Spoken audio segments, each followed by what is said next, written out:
I thought it was a fairly interesting video overall. Okay, so. Oh, no, there is.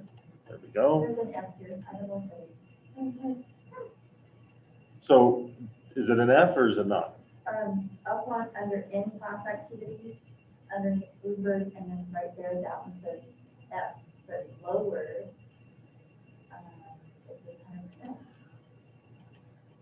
Under F. We'll take a look. We'll take a look after. All right. So first things first, I do apologize. Every time I feel like I'm ahead in this class and I'm feeling all kinds of awesome, then I wake up on Tuesday morning and realize, oh crap, I forgot to update the question list. As frustrating as that is for you, at least I'm getting this right so that the next class doesn't have this back and forth like we do. So I apologize for that. No, yours doesn't look like that because this is the updated list that includes, for example, all the multiple choice, actually has the multiple choice in it. I mean, all kinds of. And I had gone, when I first posted this, I had gotten rid of some questions. I put those back in. Oh, no. So there might be, so the numbers might be slightly off, but as long as you know the question you wanted to answer, then that'll be, I'm not trying to trip anybody up. Let's just say it that way. Okay. All right. So before we get into that, a couple of things. I've done a little bit of housekeeping, a little bit of grade updating and things like that. So grades should be up and accurate. I just mentioned that because we are now a month into the class, as nuts as that sounds. And about a month from now, we're going to be hitting midterm. What now? Yeah, that's what I'm saying. This semester is flying by at a rapidity that is kind of frightening. Now, just so you guys know, midterm grades are not recorded on your transcript. Okay, they are primarily used as a retention tool for instructors to identify students who need to do things differently in the second half of the semester, kind of like the Chiefs, who then chose not to do so. Okay. Oh, it was ugly. Unless you're a Buccaneers fan. But my point is, so I want to make sure that before we get to midterm, that you're aware of exactly where you stand. Okay, so your grade in Moodle represents your grade in the class so far, as of this morning. So if there are errors or issues in the grades, now is the time to take a look, do an audit, make sure that everything looks correct, and then contact me if there is a question, concern, or if your grade is not where you want it to be. I'm going to be subtle, and that there are a couple of you where I hope that you look at the grade and this is not the grade you want for this class. Okay, there are several where you might be looking at the grade and going, holy crap, this is awesome, that's great. But if it's not, please reach out to me and talk to me so that I can help you get where you want to be for the grade, okay? So I did grade the second ethical decision framework. And I saw some movement to improve. Unfortunately, I saw a lot of empty assignments. Now I say that understanding that we agreed there are going to be 12 of these assignments and you are required to do 8 of them. So if you have a 0, it might hurt your grade temporarily because it will only drop scores after you've received the full total. So it's one of those things, it's going to be okay. You have to have at least 8 for it to start dropping something, if that makes sense. So if you got a 0 on this assignment and you didn't turn it in and you don't plan to, that's okay. Okay? But I'm not going to change the grade book for that. So just FYI. right, does anybody have any questions about that before we get into class today?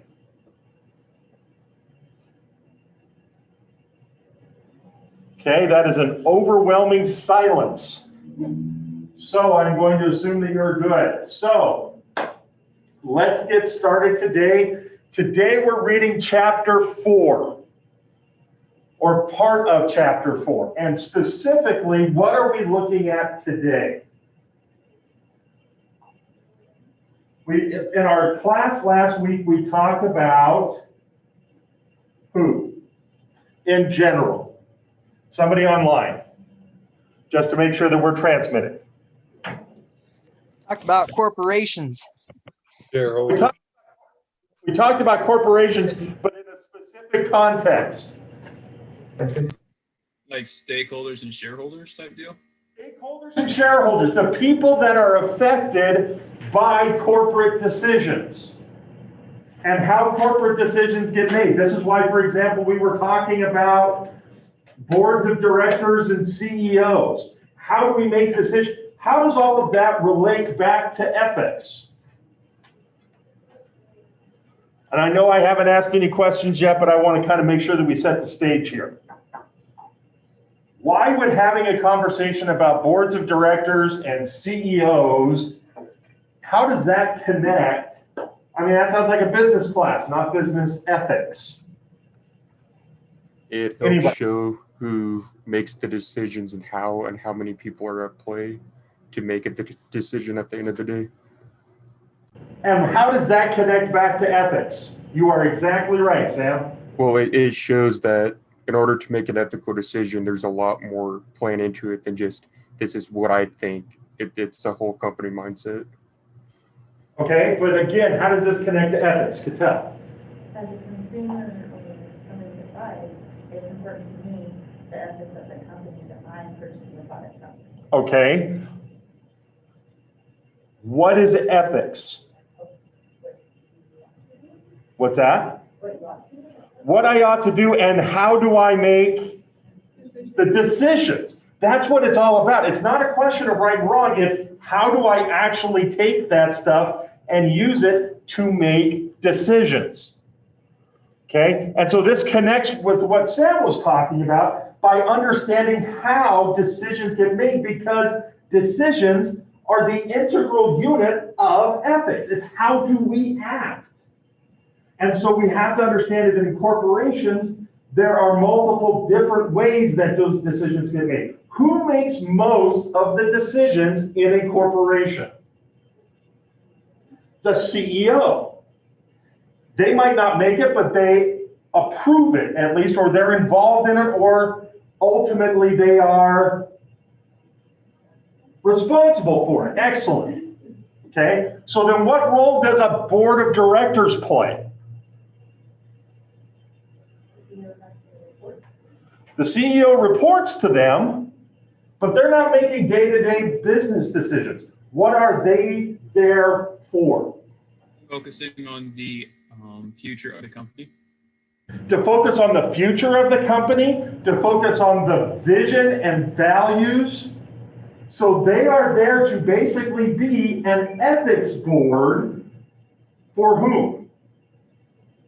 The CEO and the rest of the company, right? These are people that are outside of the organization who are hired to evaluate the quality and ethicality, if that's a word, of the decision-making process that the CEO and other senior people are doing.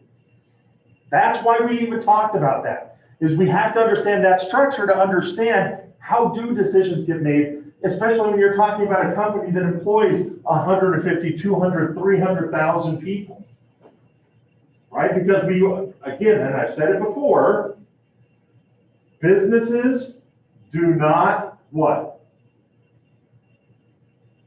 Businesses do not make decisions. Who does? People make decisions. So in a company of 300,000 people, why does it matter that we say companies don't make decisions, people make decisions? Why does that matter? Personhood.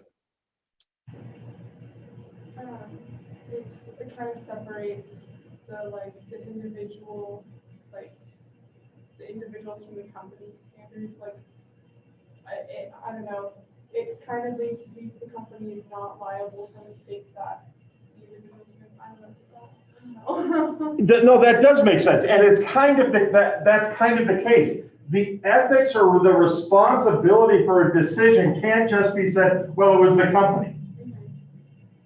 I have to take a personal responsibility for the decisions that I make as an employee. Right?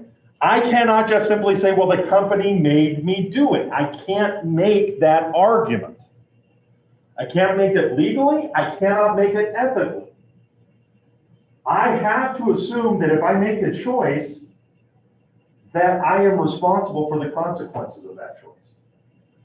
Okay, so we have to understand that. So that being the case, we talked all about stakeholders and our obligations, responsibilities to stakeholders, to shareholders, and those aren't always the same. What are we talking about today? The three special groups of stakeholders. Society, environment, and the government. Exactly. These are three unique stakeholders that kind of change our traditional thought of what stakeholders are and how we meet their needs. Okay? All right. So I just wanted to do that just to make sure that we have a context for, because it kind of felt like in our conversations last week, it was like, okay, we're talking about this, but we're talking about it from like a business management class. And I want to make sure that we see a connection to why in the heck are we talking about it in an ethics course. All right. Okay, so Caden, are you with us today? Yep, I'm here. All right, so you get first dibs. All right. I did number 32, but I don't know if it's the same on yours. Okay, guess what? We will find out. Let's see, let's open that with this.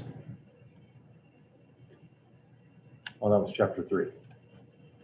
Let's not do chapter 3, let's do chapter 4.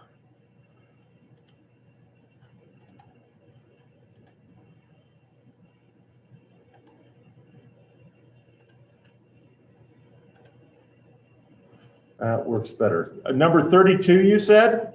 Yeah. Okay, so.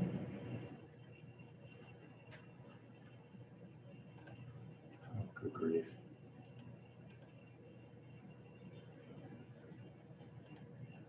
Hold on just a second, guys. Sorry.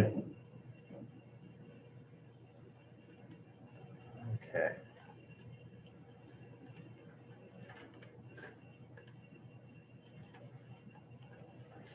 Now, here's what I have for number 32. Social responsibility does not have to mean being unprofitable. Is that the question you were thinking it was? Yeah. Okay. So I What do you think? said true, because like being socially responsible, the company will promote the well-being of the society and the environment.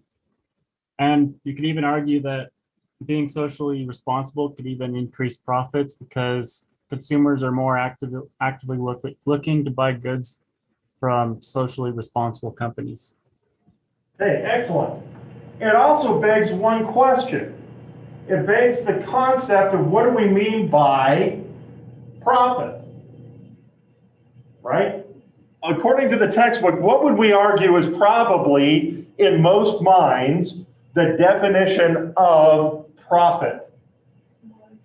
Money. Monetary gain or dividends after costs have been subtracted, right? Because why would we care about that?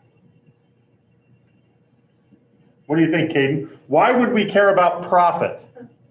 Well, if you didn't have profit, then you wouldn't have the company anymore. Companies would, but it keeps the company operating, I guess. Well, we can be nonprofit where we're simply providing a service. We have to cover the cost of the service, right? But profit by its definition is what has remained after we've done what? Okay, a little bit louder, Megan. Paid for resources. We paid for all the costs associated. After we've covered everything that it costs for us to do the business, here's all the extra money we made. That includes, what are some of the things that might be associated with the cost of running a business? You mentioned one. People. So employee salaries. What else? What's that? Insurance. Insurance.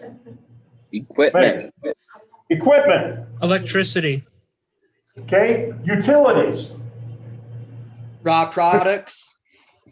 Okay, the products themselves, transportation. So the idea is profit is what remains after we've taken care of all of the existing obligations that the business has to satisfy. Okay? And so we sometimes equate that with the value of a business, but is that the only measure that we have to use? Well, depends on when you're in the court system, right? If we look at the Ford case, Ford said, I want to pay my people better. I want to provide them things they don't have access to. And what happened? Not only did they get shut down, they got sued and they lost. And they said, what? What did the court say in the Ford case? You must prioritize profitability for your shareholders over all other considerations. Now, when did this take place?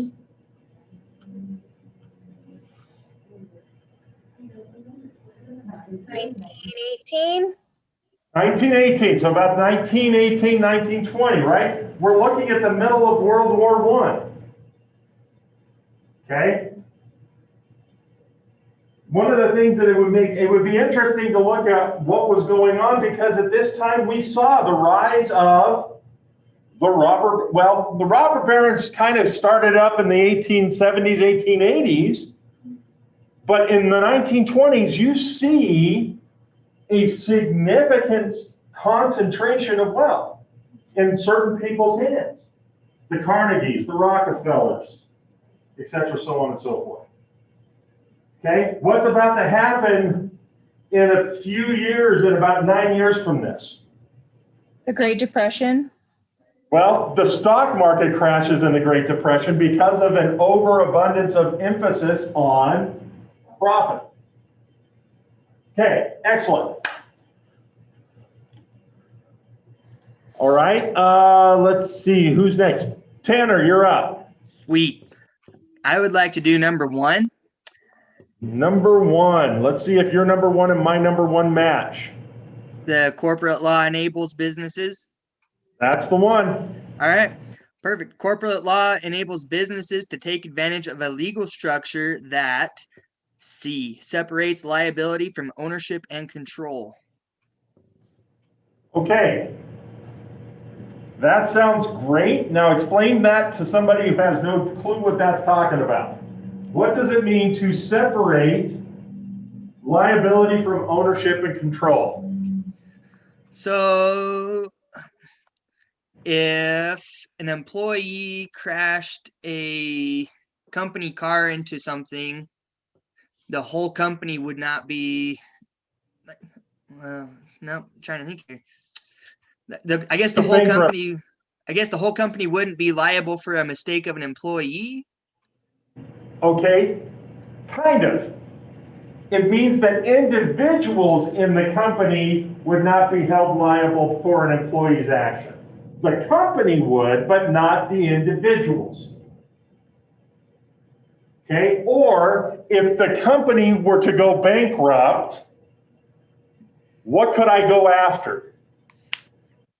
You probably couldn't go after much of any of them if they declare bankruptcy. I can. What can I take? Anything the company owns. Anything that the company owns. What about the private property of the individuals who work for the company? No. So you couldn't sue the CEO for his personal for his personal money, it'd be a suit, it'd be a lawsuit against the whole company. Exactly. It separates or says that the liability will be attached to the company, not to the individuals that work for it in specific cases. This sounds like, well, who in the heck wouldn't want to do that? Why would anybody want to maintain private ownership or sole proprietorship of a company if through limited liability, an LLC, you hear that all the time, right? That's what that means. Why would somebody want to have anything to do with a company that isn't an LLC? Well, sole proprietorships have some advantages when it comes to taxes and flexibility of the law. And when you make an LLC, you're not considered a sole proprietor anymore. It's almost as if you're a dual proprietorship at that point. Which And when we say proprietorship, what do we mean? ownership.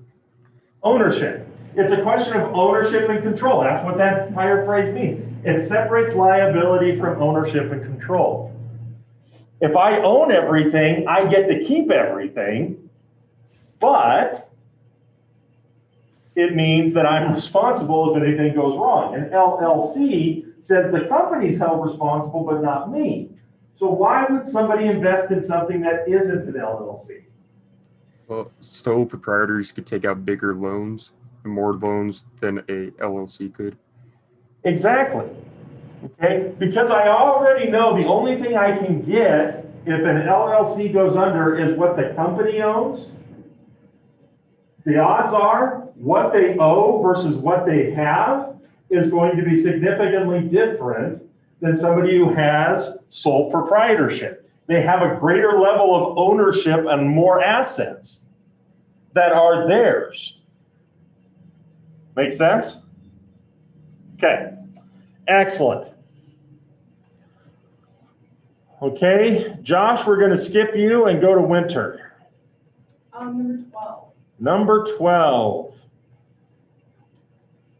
I've got the one about the relationship between a trustee. Yeah. Okay. So the relationship between the trustee of an estate and its beneficiary, or between a fund manager and the client are examples of relationships that include what responsibility.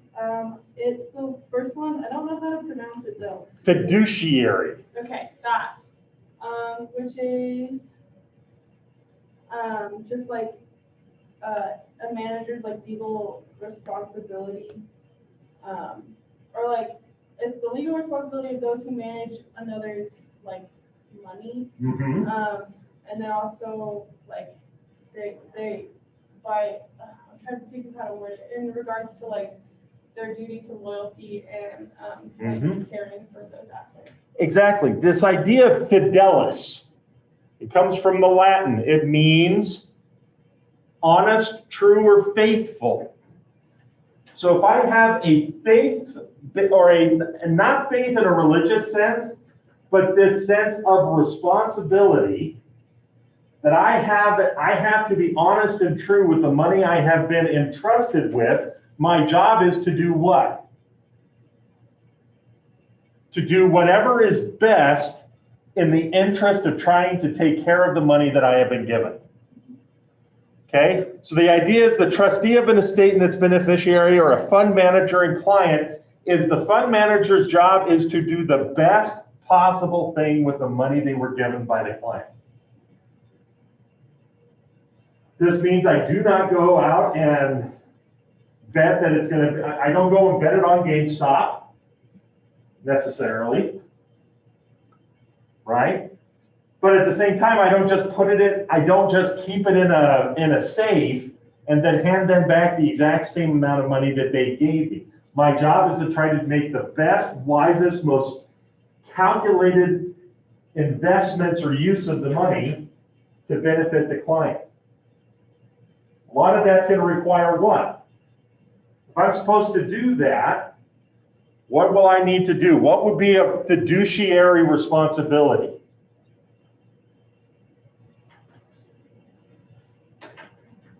So let's take the GameStop example, right? So how did this entire GameStop thing get started? What is GameStop? It's a video game store, okay? It has been doing poorly for quite some time, especially as Corona has encouraged more and more people to purchase games online. Brick and mortar stores just aren't that helpful anymore. So the price of GameStop stock had dropped significantly. So this group of fund managers decided that they were going to try and borrow GameStop stock and bet that the cost of GameStop was going to go down. So they borrowed it at a price and they expected it was going to go down because if it went down, they would be able to make money because it would cost less. Okay, they ended up losing, I believe, in the range of $150 billion when this was all said and done. Why would they do, why, I mean, this went on for a couple of weeks, right? Of the price going up and up and up and up, and these guys did not sell. They just kept putting more and more money into it, and just, it's insane. Why would they do that? Because I was a smart idea because this has never happened. But like they saw the price was dropping, so like there's no way we can make any money on this, no one's gonna lose. And it was the safest way to like protect themselves. Okay. Okay. And, oh, yeah. I would say it's kind of that gambler mindset where you've already lost so much. There's not a huge risk of going more. And in this case, it kind of made sense that GameStop was going to drop in value because it's brick and mortar. They're not really doing anything to be competitive. Newer consoles, a lot of them don't take discs, or some of them don't take. So, like, in reality, it seemed like a good idea at the time. And they were wagering that people would run out of money before they started to lose massive amounts of money. Yeah, so the sunken cost concept. If I'm in for a penny, I'm in for a pound. Okay? The other thing is because they had spoken to their investors and their investors realized you don't make money without spending money. Risk is part of the equation. Okay? These guys didn't just go out and spin this because, hey, this sounds like a crazy idea. Let's try that. They had a fiduciary responsibility. They talked to their clients, and their clients said, we want you to make the most money you possibly can. Squeeze every single penny out of the stock market for us. Take whatever risk you have to take. Show me the money. And that's where this happened, right? These hedge managers didn't just kind of go rogue. They were doing what their clients had told them because it wasn't their money to make. I mean, it wasn't their money to risk. Whoever has $150 billion to burn, I don't know, but nevertheless. All right. Crazy stuff. All right. Porter, are you with us?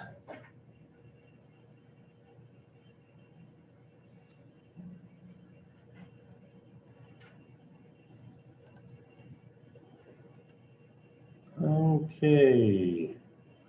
Porter?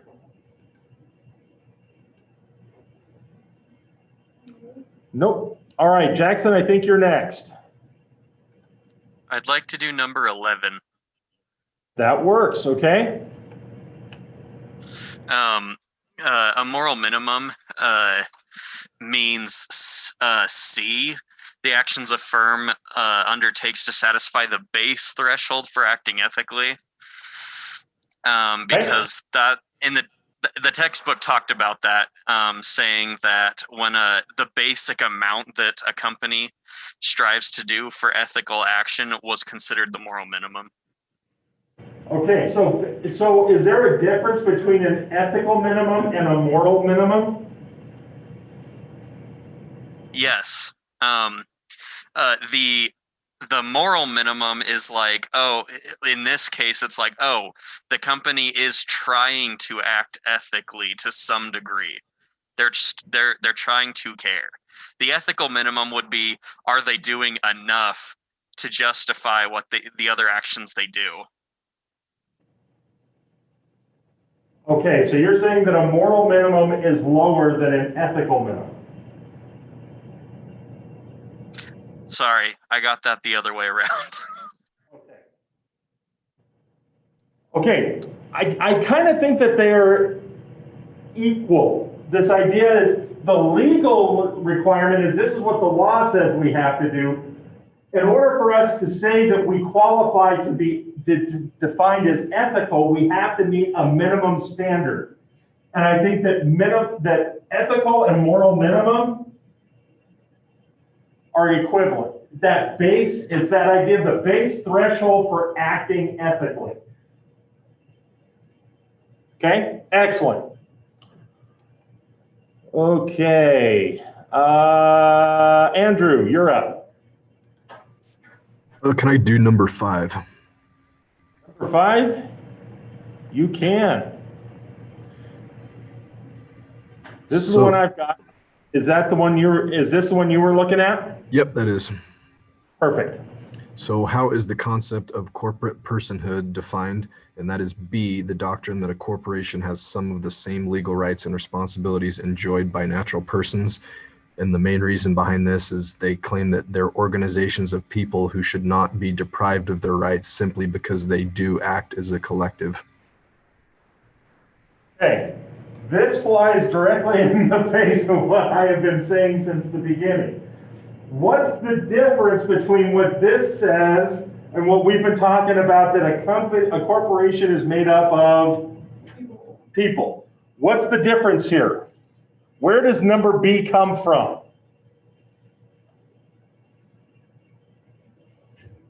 When did this really become a major thing? There was a specific court case, Citizens United. Okay. What was the argument of Citizens United?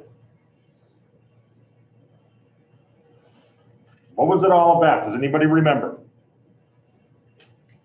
It's a question of free speech. Specifically, what type of free speech? It was advertising, but it was a specific kind of advertising.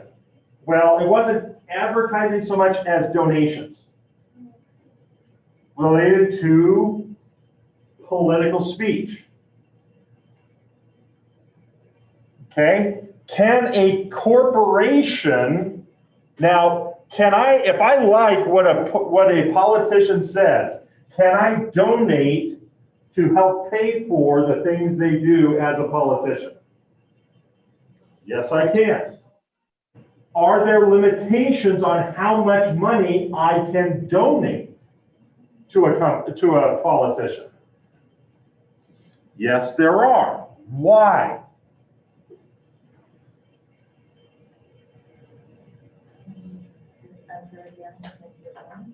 Nope. It's not because it's an unfair advantage against the opponent. They don't care about that.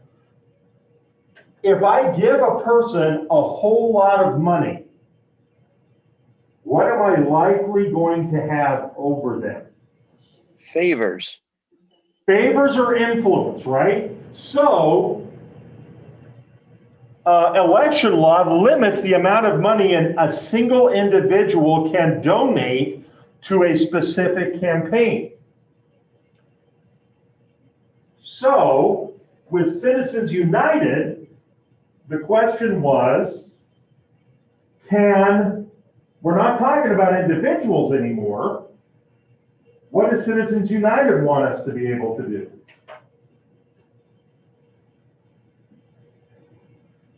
Subtle hint, it has to do with B. What does B say? Corporations can have what?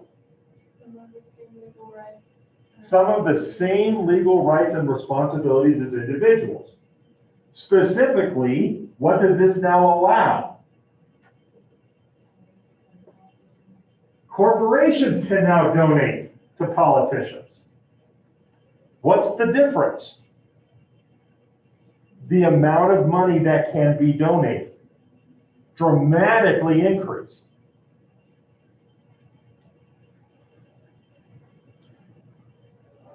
So, is that a good thing? Is that a bad thing? I would say it's a bad thing. Most people feel like it's a bad thing because when you increase the amount of money that can be involved, I mean, if you look at the amount of money that's being spent on elections, and you say, imagine if we were to take all of that and spend it on other problems that we had, imagine what we could accomplish, right?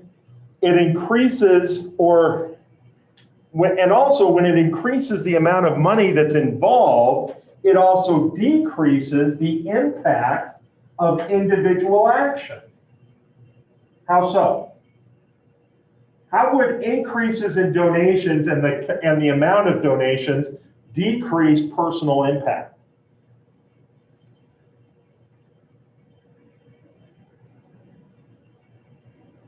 Do you mean for like just the single people that are donating out? Mm-hmm. They have less of a say, they can't donate as much. So they get lost, right?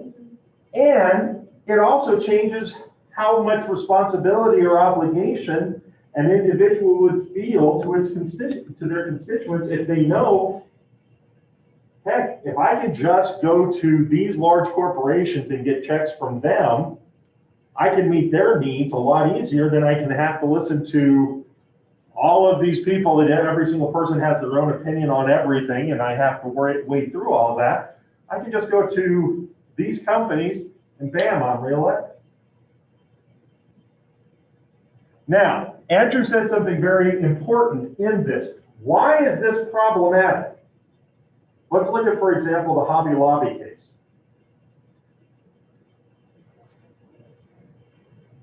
Who was making the decisions regarding reproductive care as a part of health plans for Hobby Lobby? The government. Nope. It was the owners of the company. Now, were these elected officers? No. Who was it? It was the people who originally owned the company. It was a family, right? They had created this thing, they had built it to what it was, and then said, we have the right as a corporation to decide what we do, right? Now, did they have to get opinions, feedback, or votes from their employees about their decision? Nope. Because the company had the same rights as an individual. They didn't have to. They could just simply say the company chooses not to do this. Okay. All right. Let's see. Billy Joe, are you with us today? I am. Okay. What would you like to answer? Can I do question 7? Yes, you can. Okay, so I thought it was the 14th Amendment. In the reading, it also goes over the first, but the First Amendment kind of wouldn't be applied if the 14th Amendment wasn't like ruled that the company would be a person. That's exactly it. On its face, Citizens United is a First Amendment case. It's a question of political speech. But what Billy Joe just pointed out is that it only becomes a First Amendment case because of the interpretation of the 14th Amendment as to what makes somebody a person. And that was what was unique and special about the Citizens United case, was the application of the 14th Amendment, which interpreted corporations to be able to have the same rights as individuals, that gave corporations the ability to even talk about First Amendment rights. As a company, rather than as an individual. Very, very good clarification there. Thank you. Okay, Kyle, you're up. Okay. Can I do 4? Let's see, nobody's done it yet. Okay, so my question is, which of the following did Nobel Prize-winning economist Milton Friedman believe? He believed in CSR initiatives based on environmental or social justices. Oh wait, so social justice do not limit shareholder wealth. Yeah. Does everybody agree with that?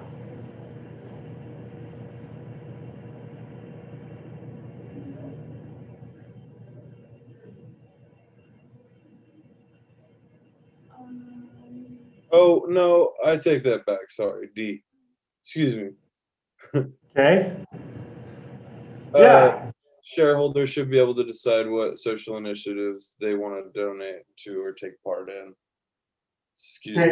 Now, here's a clarification here. Shareholders should should be able to decide what social initiatives, who?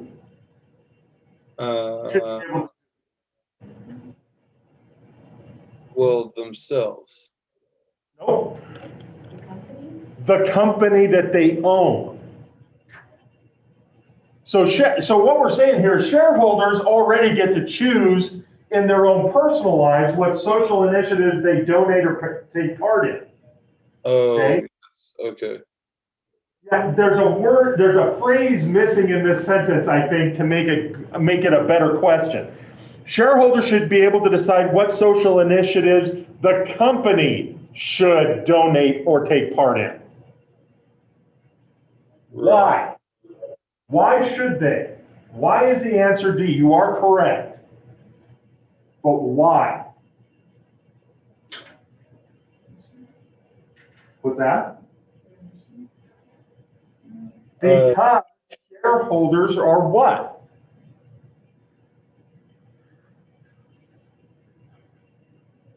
What does it mean to hold a share? Because they share ownership of the company, they should have an opinion and be allowed to decide how the company involves itself in social initiatives. Okay, so for example, Black Lives Matter. Okay, does the CEO by themselves get to decide, you know what? We are going to put Black Lives Matter. Okay, actually, a better question. Let's take, for example, the NBA. Right? Who owns the team? The owner, right? They get to decide how that team reacts to a social activity or social initiative like Black Lives Matter.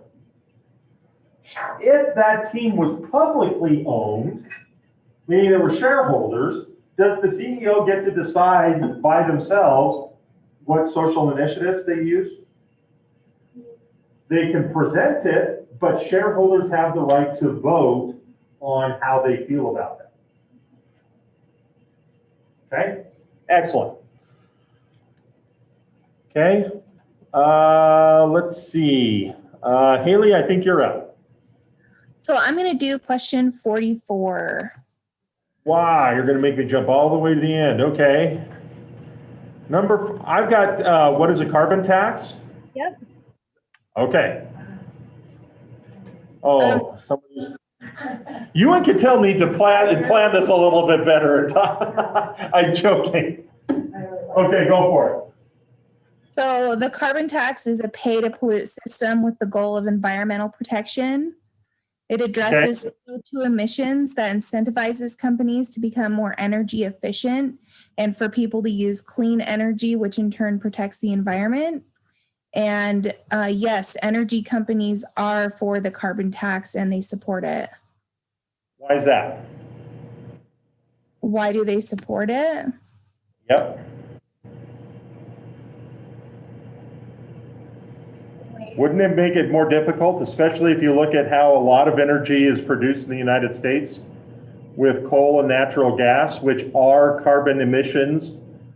Why would energy companies be for a carbon tax? It could accomplish more for fighting climate change than lawsuits. Okay, Megan? Maybe I'm thinking of it differently. There are companies really rich, tax, just a carbon tax, isn't that much to them, they can just pay it off and do whatever they want.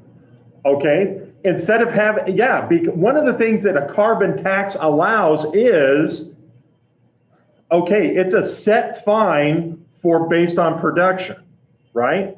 So if I just count that as part of the regular cost of doing business, I don't have to change my behavior. I just have to increase the cost of the product to cover the cost of the tax, right? That's how price setting works, right? What is the cost of production? I have to make sure that I change the cost of the product to cover the cost of production. If I have a carbon tax, it makes it very easy for me to figure out exactly how much it's going to cost, and I can pass that on to my consumers and continue to do what I want. That's one argument. It's pretty a cynical argument, but it's a very accurate one. Why else might be, let's reframe this. In a hopeful mindset, right? For example, I know that several of the students in this class are in our nuclear operations program.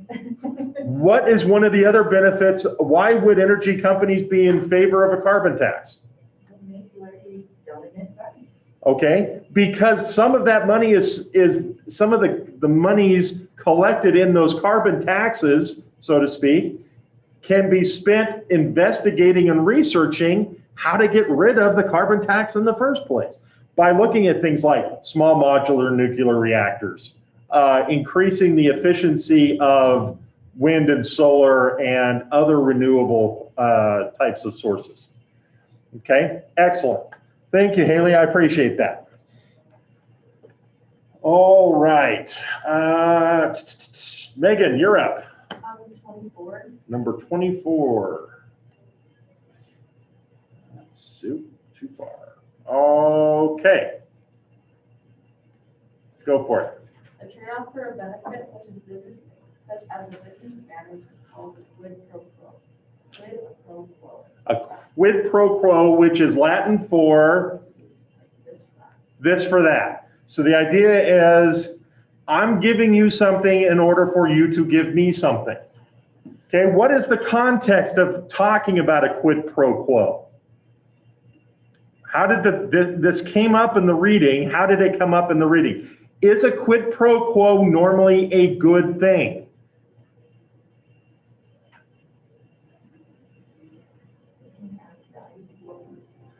It can add value, but normally when we use the term quid pro quo, it's normally a negative. Why?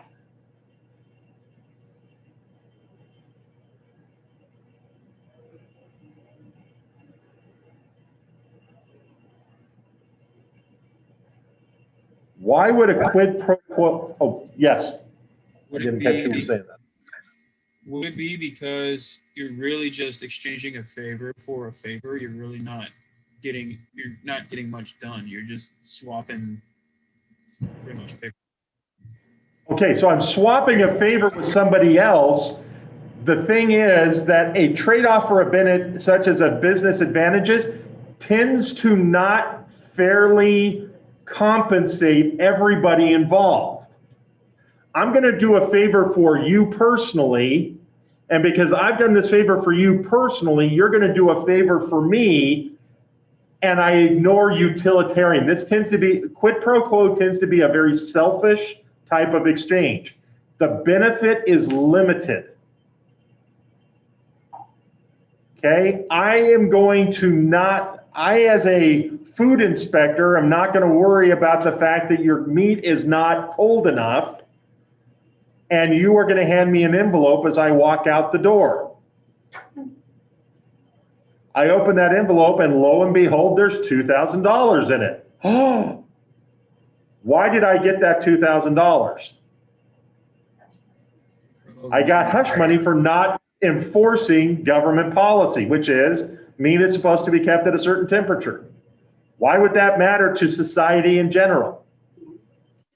Would it be because it's a bribe? Well, first of all, it's a bribe, but second of all, because if as a food inspector, a health inspector, if I am not making sure that meat is cold, a lot of people can get really sick. And it's not what's best for society. It's a benefit, a very limited benefit to the store owner who doesn't have to repair the refrigerator. And it's a special benefit to the government inspector who did not do their duty to society to protect the rest of us against bad food. Okay? Bribes are an example, but not the totality of what quid pro quos are. They tend to reflect relationships between society and government.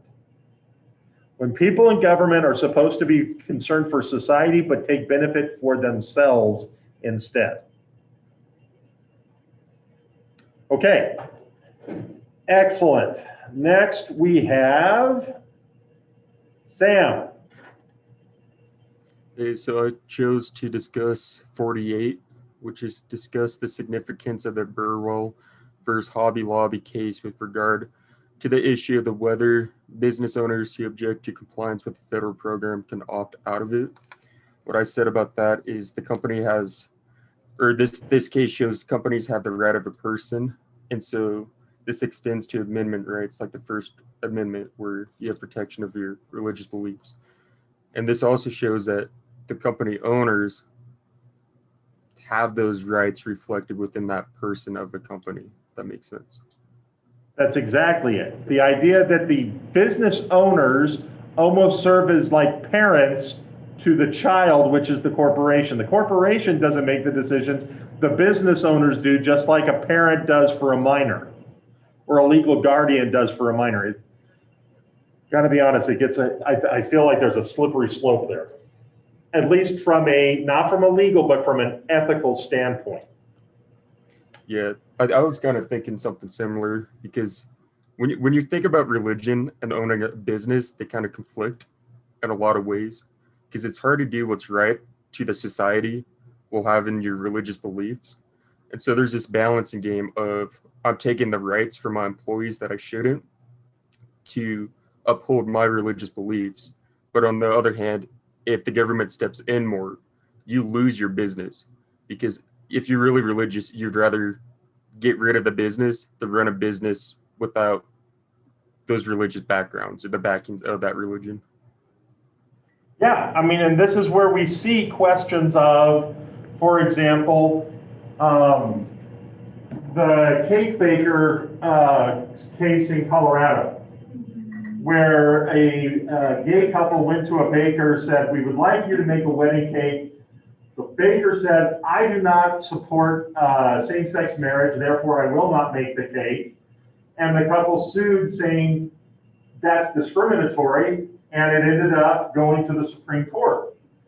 And so this is where things get tricky because we are involved in business, but this is why if we go all the way back to Aristotle, way back a month ago, right? Why did Aristotle like the idea of economy or business?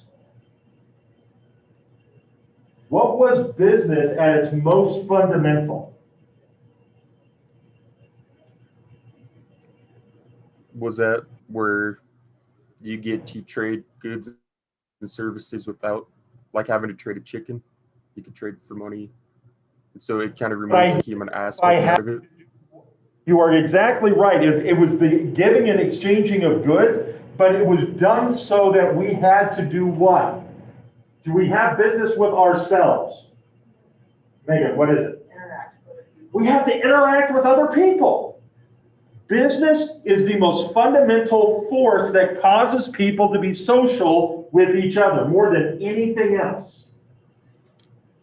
And why is that so? Why would that be so important for Aristotle? What does that force us to have to do? We have to connect with the community. The best way to challenge and develop an ethical sense of what we ought to do is by creating community, and the best way to create community is force us to have to sell and buy. Because that's where, remember, this is that concept of virtue and vice, right? That was a big Aristotelian thing, right? It was because it forces us to have to figure those things out. Aristotle would love something like now I'll tell you right now, we don't know about Aristotle's sensibilities, probably would take a different approach on this thing, but he would support this great idea that we have to continually refine, explore, and test what is best for society by interacting with each other and asking questions like Burwell versus Hobby Lobby. And I apologize, I can't remember the name of the Baker case. But it forces us to examine and question, and that's what he believed was most important.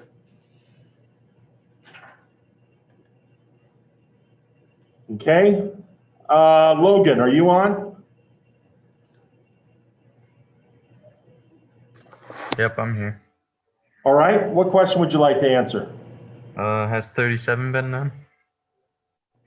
37 has not.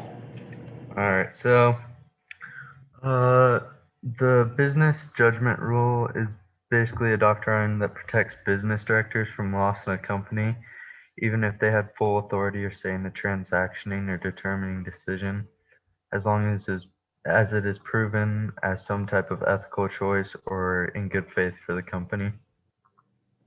Okay. So can anybody give me an example of a business judgment rule?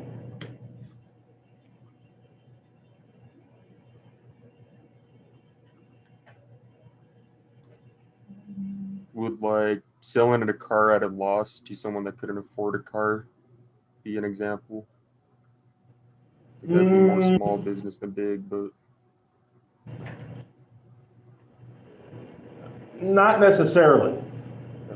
The idea of the business judgment rule is even if I make a mistake or I make a judgment call that loses the company money, I can't be sued for that if I had a solid, ethical, and rational reason for it.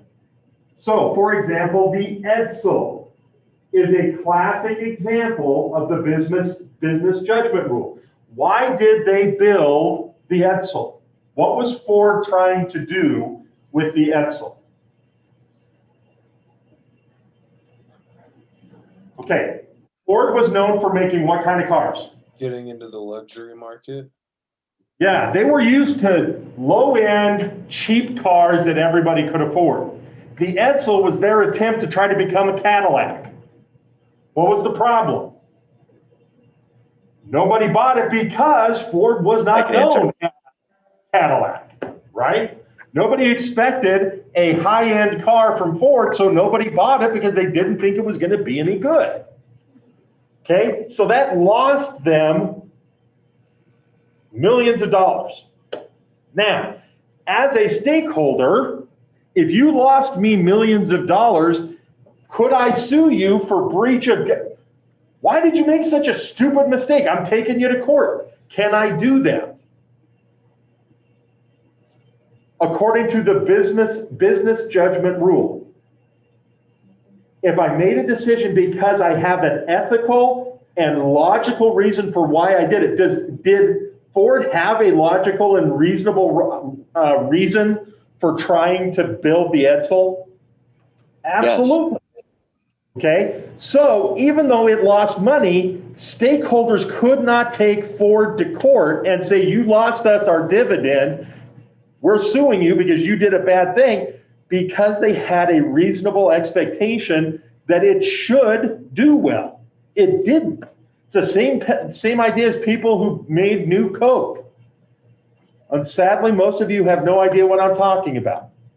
Back in the 1980s, Coke changed its formula. They changed the flavor of Coke. Everybody hated it.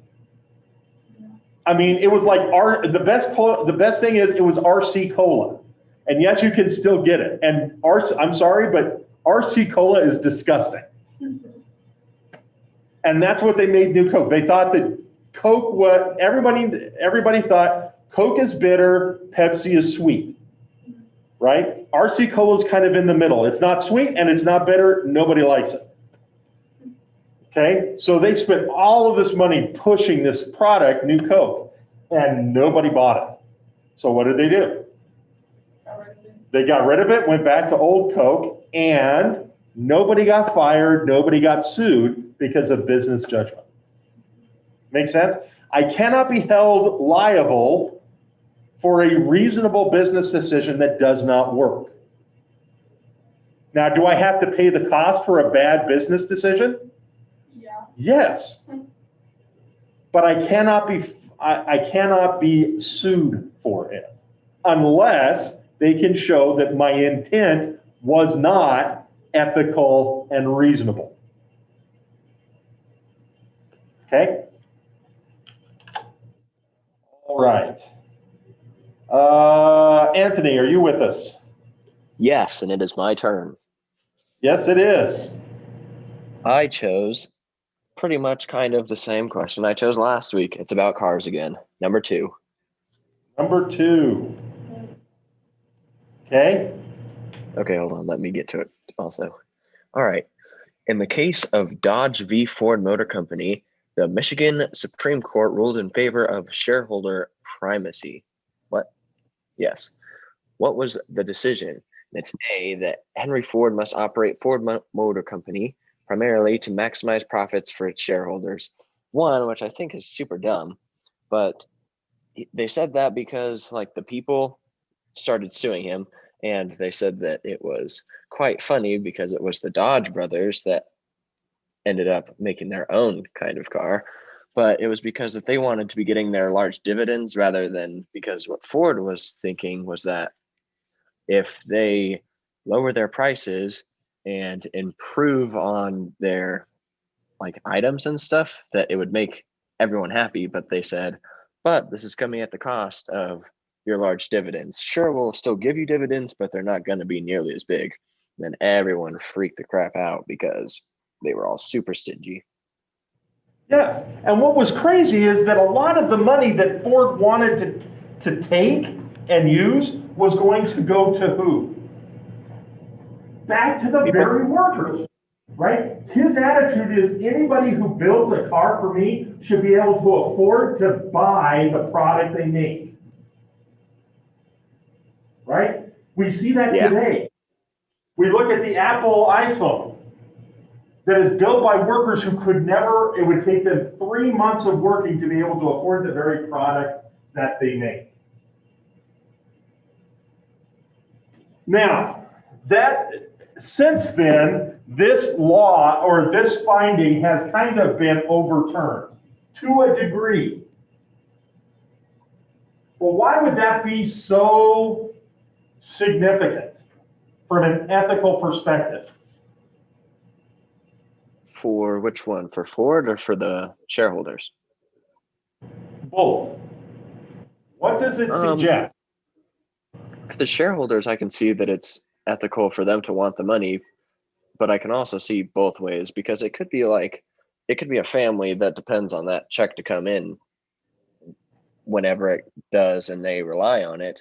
And so when Ford was like, sorry, but we're not doing this anymore, they think, okay, well, how am I going to feed my family? But then for Ford, it's that they're trying to improve what they're doing for their customers and for their employees. So it really just depends on, and I'm sure that Dodge was doing it because they wanted those checks for developing their own cars. Okay. And that was something that they were kind of relying on. Okay, so one of the things that we would argue is that this was an early case of somebody trying to engage in corporate social responsibility, right? Ford was saying, I have an obligation, I made enough money, I have obligations outside of this that I need to meet. I have obligations to my workers, to the communities in which they live, and I need to live up to that. Okay? But the argument that was made to the Supreme Court, or to the Michigan Supreme Court, was that as a shareholder, what have I done? I have given the company what? In exchange for this share? Money. Essentially, the company owes me a debt. I'm a creditor, right? Yeah. But it's a kind of a weird, unique kind of debt. It's a debt that the amount owed can change. And what's even crazier is it's a debt that will never be, well, it can be paid off. The company can buy the stock back. But most of the time, it's a debt that is going to continually be out there. I'm going to continually loan you the money with the idea that these dividends will be kind of a interest payment. And so the Michigan Supreme Court is basically arguing your creditors have to come before anybody else. And so the idea of shareholder primacy is that the shareholder is the number one creditor who gets paid before anybody else. And that's a mindset that has locked into our culture and has really made it difficult for companies to make shifts to say, yes, we're going to cost more money, but we are going to provide you with food that is wholly organic and is clean in every way possible, right? That's the ethos of Whole Foods. Because we owe a debt to the planet, right? That's why it took until the 1970s, 1980s before we started to see the environment as a legitimate stakeholder in the business decisions. Okay, Scott, let's have you go. We're almost out of time, but if you're here, Scott. Can you hear me? Question? Yep. Number 18. Number 18. All right. What is a pay? Sorry, go for it. What is a pay-to-pollute system that charges a fair tax for those who discharge carbon into the air? I said that was the B, carbon tax. Okay, excellent. So tell me what's the difference between a carbon tax and letter D, a cap and trade tax? So if I remember correctly, a carbon tax is more from like emissions coming out of like vehicles and different types of like businesses like Simplot here in town, like with their emissions coming out of like their processing plants and everything. Versus like a cap and trade is more of a, I don't remember exactly how they put that one. Okay, so carbon tax is if you pollute, you pay. Cap and trade says you can pollute X amount. And if you want to pollute more than that, you have to trade or give money to somebody else who is not polluting as much to get their space. So it's, for example, every one of us, just really quickly, has a garbage can. You pay utilities, and one of the things you get from Pocatello Utilities is a garbage can. What happens if you fill up your garbage can and you still have more garbage?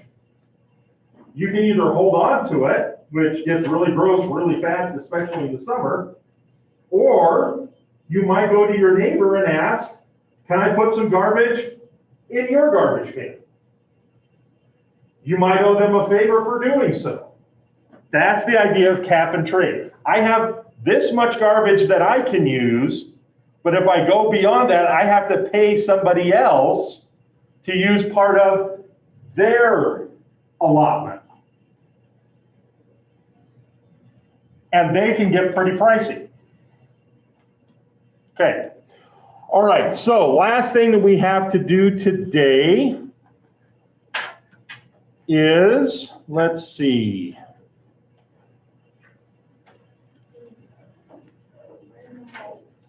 The random numbers. We've got Number 2.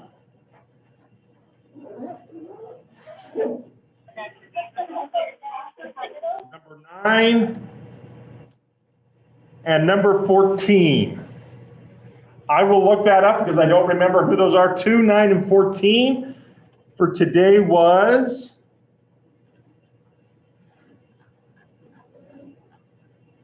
Let's see.